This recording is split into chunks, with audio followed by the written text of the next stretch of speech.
भाभी, मुझे भी ऑफिस के लिए लेट हो रहा है। इस पर प्रियंका किचन में से दोनों के नाश्ते की प्लेट्स लेकर बाहर आती है। लो भाई, आप दोनों का नाश्ता।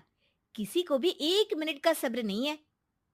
ये प्रियंका का ससुराल है, जहाँ कोई औरत ना होने की वजह से शादी वाले दिन से ही घर के साथ दोनों भाइयों की जिम्मेदारियां प्रियंका संभाल लेती है।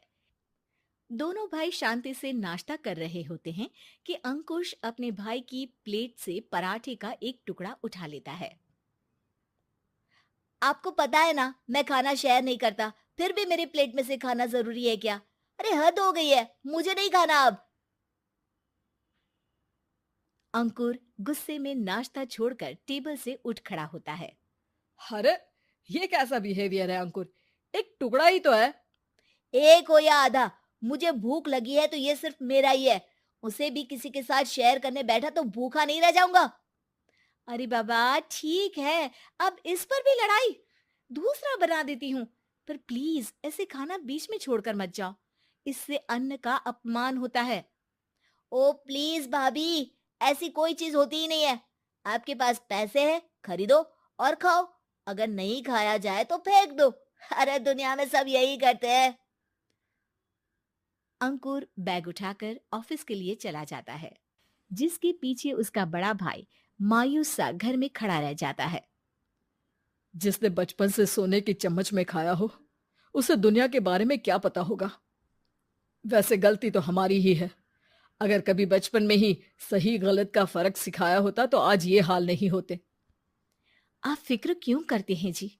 भगवान है, वो जो भी करता है सबकी भलाई के लिए ही करता है। और जब वो चाहेंगे तो अपनी तरह से अंकुर भैया को भी सब कुछ सिखा देंगे। पत्नी की बात पर विश्वास कर अंकुश भी ऑफिस चला जाता है।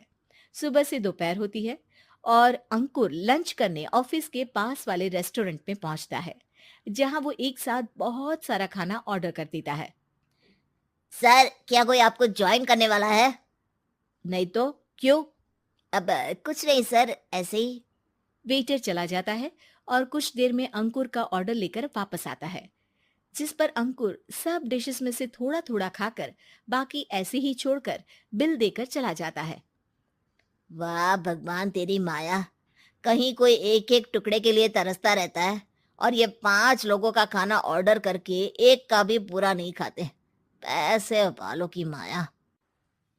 वेटर टेबल साफ कर बचा हुआ सारा खाना लेकर रेस्टोरेंट के पीछे घूम रहे बच्चों के पास पहुंच जाता है, जिसे देख बच्चों के चेहरे खिल उठते हैं।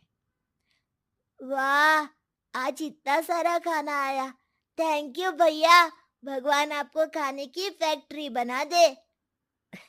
अगर ये फैक्ट्री मेरी होती तो तुम लोगों को कभी किसी का झूठा बचा हुआ खाना नहीं खाना पड़ता।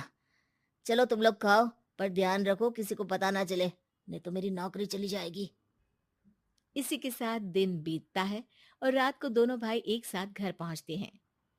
कुछ देर में सब डिनर करने बैठते हैं, जहां अंकुश अंकुर को समझाने की कोशिश करता है। अंकुर, अगर हमें लाइफ में सब कुछ मिला है, इसका ये मतलब नहीं कि तुम उसका गलत फायदा उठाओ, बल्कि तुम्हें उसकी मदद से दूसरों को भी मदद करनी चाहिए। भैया, जिनके पास नहीं है उनकी वजह मैं तो नहीं ना। और ऐसे बहुत लोग हैं जिनके पास सब कुछ है। इसलिए अगर मैं एक इंसान कुछ नहीं करूंगा तो कोई फर्क नहीं पड़ने वाला। तुम्हारे भैया बस एक चीज समझाना चाहते हैं कि जिस चीज की हमारे पास कमी नहीं है, उसे बर्बाद करने से अच्छा है कि लोगों के साथ शेयर करें। इससे हम सिर्फ सामान नहीं, खुशियां भी बांटते हैं, और इसमें तुम्हारा ज्यादा कुछ तो जाएगा नहीं। भैया भाभी की बात सुन अंकुर कुछ बोले बिना उठकर चला जाता है। इसी तरह दिन बीतते रहते हैं, जिसमें अंकुश और प्रियंका कोशिश तो बहुत करते हैं, पर अंकुर पर किसी भी चीज का कोई असर नहीं पड़ता।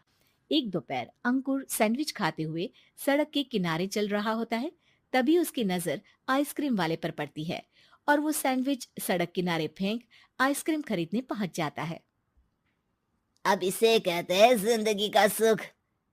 जैसे ही अंकुर आइसक्रीम लेकर पीछे मुड़ता है, तो एक आदमी को सड़क से वही सैंडविच उठाते हुए देखता है। वो आदमी बहुत कमजोर, गरीब, जैसे बहुत दिनों से खाना ना खाया हो वैसा लग रहा था। अंकुर उसके पास जाकर खड़ा हो जाता है। उसे देखकर आदमी सैंडविच अंकुर की तरफ कर देता है।